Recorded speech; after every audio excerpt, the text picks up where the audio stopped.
Reading September 11th, 2016. This is a mixed media etching aquatint, possibly woodcut, with drawing and gestural painting from 1983-84. It was from the antelope, flying antelope chicken here was from a etching and aquatint called Chandler's Reedbuck Still Life #1, of which there's, I can think of two proofs that offhand. One's hanging up, I believe, at Daniel's Broiler Restaurant, a Schwartz Brothers restaurant in the Leshai District restaurant on Lake Washington in Seattle. The other one owned by my brother and sister-in-law out east, the east coast of the U.S. I don't remember if there's any others. I have to check my records. And that was here, but I had evidently and obviously cut it out into the shape that's here and mounted it on another sheet of paper. And then I did some sort of gestural linear kind of drawing with, I'm not sure what media, around here, over there, on the back there, down here, and through there, and there. And further mystifying my memory, my years as an etcher aquatint, and I did woodcuts back then, lino cuts in the years since 1985. I actually can't tell what this is, although it looks planographic. So I'm guessing I printed that imagery from some block, although I'm not recognizing anything within it.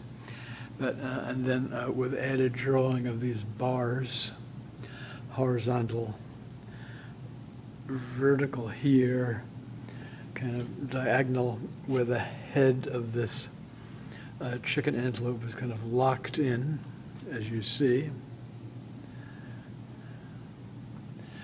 And there's a key here. And then the writing beginning here. Let me get down here. I'm just pacing around this zoo, exclamation, in a cell not fit for you. Just because they can think, comma, with an exclamation above it, I'm locked up in this rink, exclamation. There's a embossed seal of my late father's business, and on which I had embossed on the paper there, and then in pencil I wrote Segan, 20th century, and I also signed it over here. So there you have it. Homage to the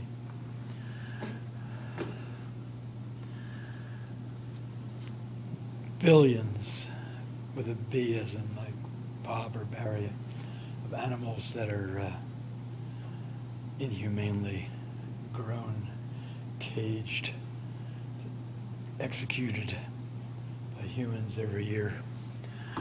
Billions and billions, chickens, cattle, sheep, pigs. It goes on and on and on. Anyway, there you have it. This will be a bit hard to see. It's all kind of crowded with stuff around it.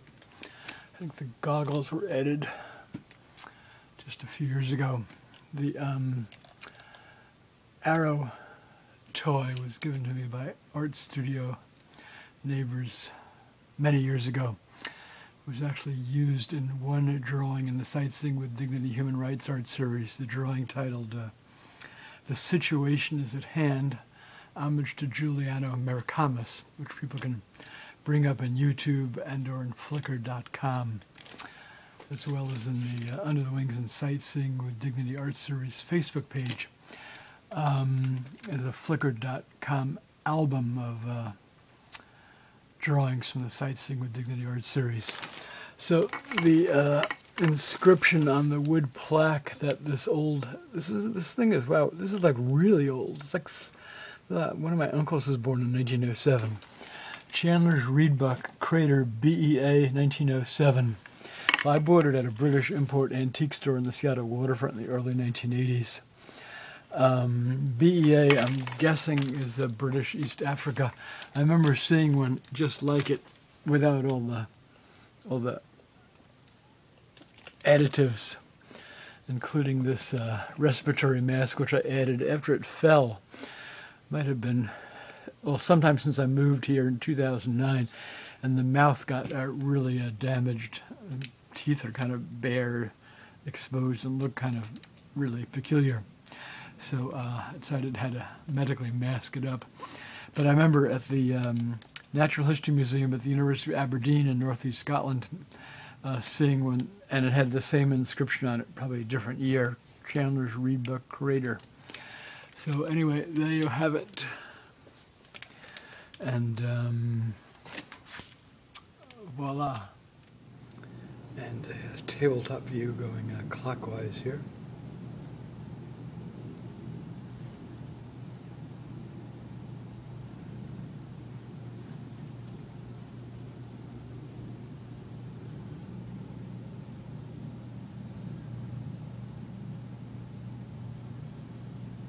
Back to the head.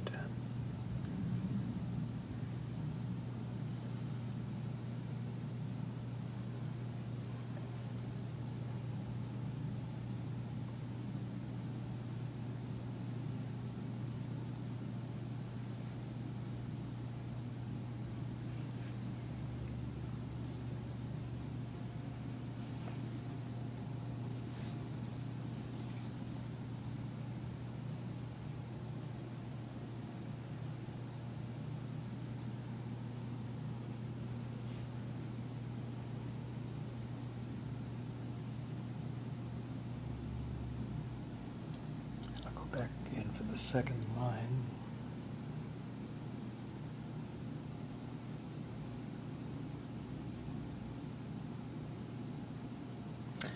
The antelope head was actually drawn from this stuffed Chandler's Reedbuck antelope head, which is still in my studio that I bought on the Seattle waterfront at this British import antique place that's moved to the burbs just a few years ago, like Issaquah or Redmond or somewhere.